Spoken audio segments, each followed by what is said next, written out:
Hello everyone, my name is Doug Majowski, Capybara Swordsman, HEMA Instructor, and aspiring Montantero, and this is my big gay sword Brunhild. Today, we're looking at the foundational movements and footwork for the practice of Montante swordsmanship. For this and my other videos, I'm working from the second edition of Eric Myers and Steve Hicks' translation of The Memorial of the Practice of the Montante by Diogo Gomes de Figueiredo, a 17th century fencing master in the La Verdadera Destreza tradition. But first, a couple of disclaimers before we get too far into things. First, Figueiredo's book, The Memorial of the Art of the Montante from 1651, while a great resource for understanding ways you can employ the use of great swords in a variety of contexts, isn't a holistic source that tells you everything. Figueiredo probably wrote his book with the understanding that his readers were already initiated in the world of La Verdadera Destreza, and his book, while fairly comprehensive in its techniques, is sorely lacking in some basic information. Things like footwork, cutting angles, and other biomechanics, while named, are not explained in too much depth, and he relies on the reader to fill in the blanks with their own learning and experience. He also doesn't include any pictures. So, while experienced fencers can glean a reasonable and effective interpretation of his work through rigorous practice, it is impossible to know 100% what any of this was supposed to look like. Second, while I have experience in a wide array of weapons after 12 years of fencing, I am still fairly new to LVD specifically. Most of my background is in KDF longsword according to Lichtenauer's lineage, especially that of Meyer and the RDL glosses. So, while I like to think I have a functional interpretation of Figueiredo's movements and parameters within his rules, anything I do will be colored by that German background. Other instructors can, and will, do things a little differently than me. No two videos on these rules look the same, so anything I say can be taken with a healthy pinch of salt. Third, Montante, indeed any greatsword fencing, is a physically demanding art that requires extra care from its user if it's to be done safely. These swords are big, heavy, and carry incredible levels of force and inertia with their swings. As such, fencers need to listen to their bodies and weapons while they train. Higher than normal strength and stability are mandatory, as well as incredible dexterity to steer the weapon only in the direction you want it to go.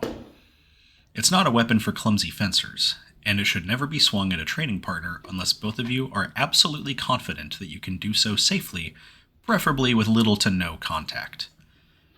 Solo training is probably the way to go for most people, and that's where the sources spend the bulk of their discussion anyway. Okay, now, how do I use this thing? Part 1. Footwork. Good footwork and posture are at the core of any martial art, especially one with weapons, and doubly so if the weapon is as tall as you. Montantes, as a product of the Renaissance, have their roots both in the earlier two-handed traditions of the Iberian Peninsula and the practices of contemporary one-handed weapons. They're also considered by some masters to be key to properly understanding fencing with smaller weapons, even outside of this specific geography. Pietromonte says that the play with short weapons is derived from that of the two-handed sword, and Meyer places the longsword at the start of his book because he believes that all good fencing begins with understanding the use of that more ancient weapon. They're also practiced by a minority of fencers in a time wherein nearly everyone else, if they're using a sword in a martial or self-defense context, is probably using a single-handed weapon, potentially with something in their offhand. Any Montantero worth his salt probably had countless hours in the saddle with other weapons of his day, such as rapiers and other single-handed swords. But that didn't mean that two-handed swords had no place, either scholastically or martially. Now, if we look at the footwork of other contemporary weapons that lived alongside greatswords, great importance is placed on mastery of posture and the angulation of one's feet and body to achieve maximum reach and stability. This usually means keeping your front foot facing your opponent, while your rearmost foot is angled off to the side, usually between 45 and 90 degrees. These numbers aren't prescriptive, but a look at historical artwork, fencing manuals, and the habits of modern fencers back this up pretty well. You'll also want to turn the body with your weapon to a degree, and follow the point with your body while you thrust. And, just as you attack your opponent with your postures and swings, you'll need to move between and recover from these attacks and postures in a dynamic fashion. If you stay still too long, you die. As for myself, I tend to keep my feet around a 90-degree relation to each other while I'm fencing, especially when I'm recovering from steps in a standard line, but this angle changes constantly as I move around. Sometimes my feet narrow, sometimes they'll turn on the heel, other times on the ball. Sometimes I strike with my heels as I step, other times I touch with an extended toe and let the ball arrest my momentum for an easy turn or spin. Other times I'll put both feet pointing forward for a brief window to prepare a deep passing step.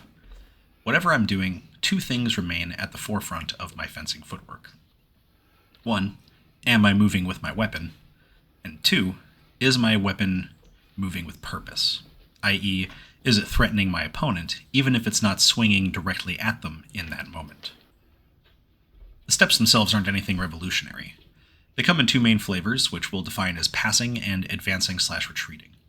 There are also subdivisions within these, such as traversing steps that take you off the center line, leaping steps that take both feet off the ground, as well as steps that spin you either partially or fully around in a circle. Which of these steps you do will be determined by the rule you're practicing, as well as the individual and compounding actions you'll set up during your various flows and free plays. Montantes, being big two-handed swords, like to pull your body around. Swings are often accompanied by passing steps, while changes in posture and adjustments in distance tend to be accompanied by advances of the lead foot. However, Figueiredo asks more than just these simple movements of his Montanteros.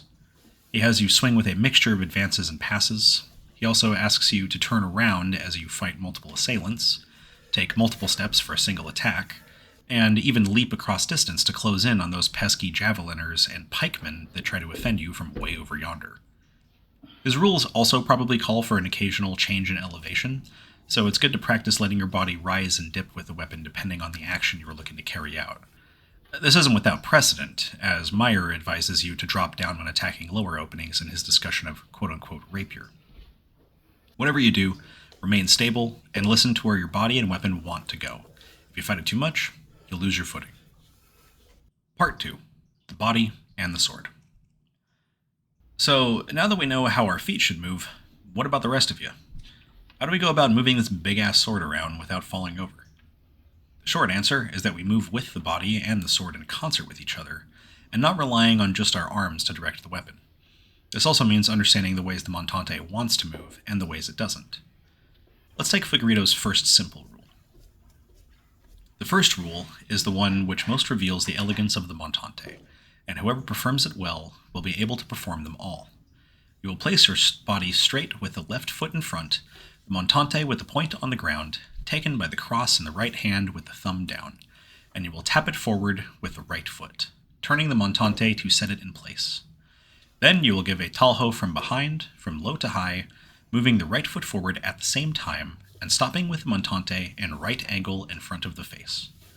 From here, you will remove the Montante to give a revés, cutting from behind with the other edge of the Montante, also from low to high, and at the same time moving forward the left foot, stopping also with the Montante in front of the face. You will undo the rule, removing backward the left foot with a talho equal to the first, and the right foot with a revés, and take heed the body must always turn toward where the Montante cuts. At the end of the rule, while standing still, you will give a talho to the left shoulder and return the Montante again to place the point on the ground as at the beginning, and all rules having to do with the Montante Negro will have this ending. Now I know what you're thinking. Wow, that's a lot of text. And yeah, it is. But when you take it a step at a time, it becomes quite manageable. Rule 1 simply gives us a basic combo of cuts and steps that train us to use every part of ourselves and the weapon, forward and backward, and in a format in which our training is bookended by ritual motions that get the blade flowing in our hands. It also teaches us to move in a way where our steps naturally turn our body across the center as the sword does, which gives both power and stability. And finally, it reminds us that the sword has many parts, and it's only by using both edges that we flow with the ease we need to not get snarled up on ourselves, or worse, fence in a way that puts undue stress on only one muscle group. The same goes for the other rules, which add complexity and context the further in we go. Rules 1 through 5 give us simple motions that, divorced from a specific context, teach us to move our body and weapon in concert. Rules 6 through 16, meanwhile, give us more specific context and parameters that show us not just how to move our weapons, but give us insight into the martial context in which these swordsmen operated in and outside the training hall. They're also, and I cannot stress this enough, really, really fun. For an example of this, let's look at Rule 8, where Figueiredo teaches us how to handle rodaleros. To paraphrase, Figueiredo tells us to execute doubled tajos, attacks from right to left, followed by doubled reveses, attacks from left to right. The first cuts are standing still, then followed by a cut that moves the foot behind the strike. Then he tells us to undo these same cuts going backwards, followed by a combo where you do a similar doubled cut, then a third that removes a foot and results in a spin. You can also, at this point, add the movements of the 14th simple rule at this point because, why not? That rodalero might need chasing off. How these turns and cuts are meant to look is up for some debate, and I've abbreviated the rule somewhat in this footage. Also, my current interpretation comes with a few assumptions based on my own experience with mismatched weapons. First, shields can't be struck through, only worked around. Second, shields struggle to change lines as fast as the weapon does. And 3, shieldsmen rarely work alone. With these assumptions in mind, I add an element that Figueiredo doesn't specifically call out, and that's a level change with some of the cuts. This is advantageous because it allows you to threaten a new opening while maintaining a longer reach and keeping your balance better than just leaning. It's also one of my go-to examples of how you need a little frog DNA sometimes when interpreting these sources, so long as your actions are in keeping with the text and don't contradict it directly. Part 3. Making it your own. Now, a thing worth remembering is that, while the rules are fundamental to good practice, you aren't restricted to doing them alone. Part of good training with the Montante is learning the improvisational grammar that allows you to utilize the tools the rules give you in a free-form context. So, once you have a few of them down, it's good to do your own thing for a while too. Simply put yourself in the ready position Figueiredo describes in Rule 1, move your body with your own bespoke combination of steps and attacks, and keep it going for as long as you wish. Learning to flow effortlessly with your weapon will not only build your strength and dexterity, but it'll give you opportunities to experiment with the principles found in the rules without needing to worry about doing the same rote motions over and over again. Don't get me wrong, I love practicing the rules, but I also love being a silly little swordsman and dancing around with my big gay sword.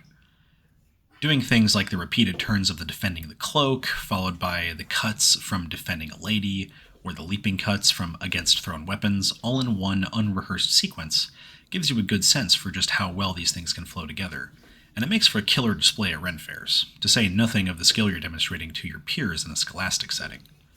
It also tells you when you might need to go back and reassess things in the cases where your flow grinds to a halt, which is just about as useful. Whatever you're doing, do it powerfully, safely, and make it look as cool as you can. Okay, folks, I hope you found that interesting. Just a couple of things to keep in mind as we're wrapping up. I am primarily coming at this from a KDF background, and I am newer to Destreza, so some of the ways that I move are going to be colored by that experience in a different fencing system. And while I do not think that I am necessarily incorrect in how I move based on how well it works for me and my body type, your mileage might vary, and it could very well be that depending on your background and what you are bringing to the table as you interpret these sources, you might move in a way that is dissimilar to me. If you look online at various different instructors who have been taking a crack at Figueiredo over the years, people like Ton Pui or David Rawlings or Oscar from Virtual Effectual, you'll see that not a single one of these guys moves in the same fashion, and I think that this is perfectly okay and actually should be embraced, because the conversations surrounding these weapons are the heart and soul of our art. We do not all move in an identical fashion. The masters didn't all teach in the same way. As long as how you are moving works well for you, I think that you're going to have just a fine time swinging one of these around. So, hope to see you for the next one, where we look at Figueiredo's Rules 1 through 5 Simple, and we start to take a gander at all of the fun ways in which we can hurl this thing around that give us the tools necessary to tackle some of the more complex and context-sensitive rules that follow later on in the text. Until then, have a great day, happy fencing, and I look forward to seeing you for the next one. Cheers, folks.